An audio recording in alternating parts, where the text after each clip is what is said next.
Joining us now with more on the impact of tariffs is Alex Greckos, Senior Director of Manufacturing and Value Chains at the Canadian Chamber of Commerce. Alex, thanks so much for being here. We're some less than 24 hours away now from these tariffs being imposed. What are you most concerned about? I think there's a few things. I think there's the uncertainty that it's creating in the Canadian business community right now. I think, businesses need certainty, and combined with that, this is going to drive up the cost of all consumer goods, all manufactured goods. It'll make it more difficult for the livelihoods of Canadians, whether it's to put more food on the table or to buy more goods in your local Walmart or your Best Buy. It's a very troubling time, and I think we need to be vigilant in order to protect all Canadians and their livelihoods. I mean, this is one of the largest bilateral trade relationships in the entire world. The supply chain is just inextricably linked between Canada and the U.S. How long do you think it is, Alex, until we start to see the ripple effect? How long would this have to go on for?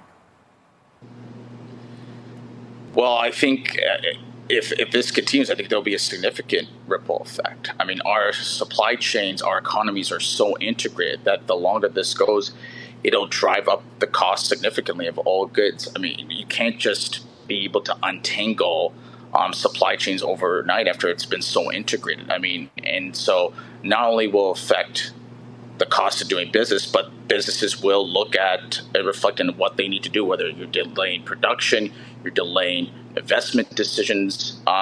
It's quite significant, and so it has overarching effects for Canada's economy. I appreciate we're not even at day one yet. We're kind of on the eve, but you deal with leaders in manufacturing and, supply chains. What are they saying to you, Alex? I mean, what are they planning for now? Because as you allude to, it's just a complete question mark. Mm-hmm.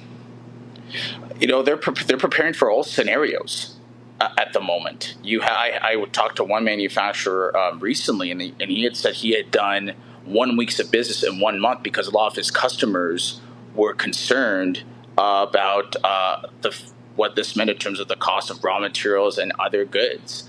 And so manufacturers are preparing for the potential of having to, look at potential temporary layoffs, preparing to have to redo their production lines, but then also look at overall business plan in terms of what they do in terms of their investment decisions and how they conduct business overall. And so I think businesses are also looking at preparing, having to diversify their markets, their different relationships with their customers in order to build for the future in these very uncertain times.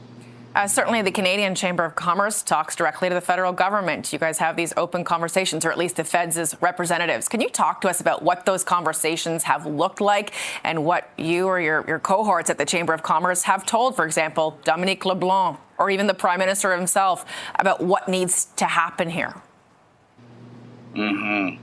Well, certainly, with the Canadian Chamber, it's not just us as an organization. We mobilize our chambers of commerce and boards of trade and have activated our network with the federal government over the last several days.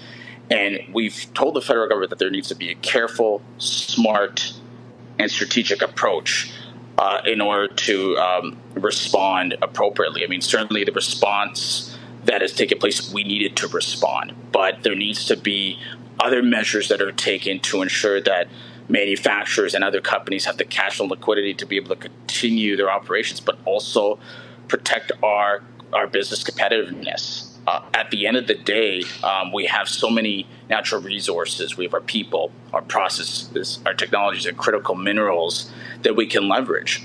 We need to be able to mobilize that strength in order to build for the future, and that includes building new interprovincial trade infrastructure and reducing internal trade barriers, but also looking at longer tax reform, longer regulatory reform to make sure we have a competitive business environment in Canada.